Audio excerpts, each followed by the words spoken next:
Picture a room with 57 random strangers. What are the odds that 2 of them share the same birthday? You probably think the chances are pretty low, but mathematically, it's 99%. Even if you drop this down to just 23 people, there's still a 50% chance that 2 of them share a birthday. Humans are fundamentally terrible at understanding probability. A 50% chance makes perfect sense to us, but as the numbers start getting smaller, our brains start losing the ability to comprehend how rare things actually are. Let's keep dropping the odds. The odds that you are genuinely ambidextrous, that is, able to use both hands perfectly equally, is 1%. That's 1 in 100 people. Adding a 0 gives you the probability that you crack an egg for breakfast and find a double yolk. This is 1 in 1,000, or a 0.1% chance of happening. Things start getting weird when we try to judge even rarer events. Getting struck by lightning at some point in your lifetime is about 1 in 15,000. People are constantly concerned about this when it rains. Still, statistically, you are actually more likely to walk into a bowling alley as an amateur and randomly score a perfect 300 game. That is 12 strikes in a row. How about the odds of becoming a literal movie star?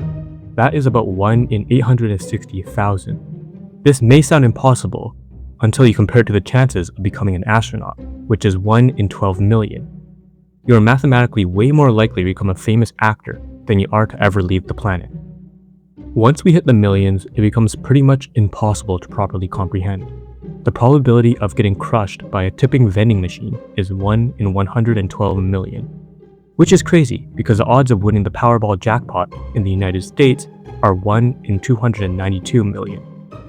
You are almost 3 times more likely to be taken out by a falling vending machine than you are to win the lottery in the United States, yet people still buy tickets.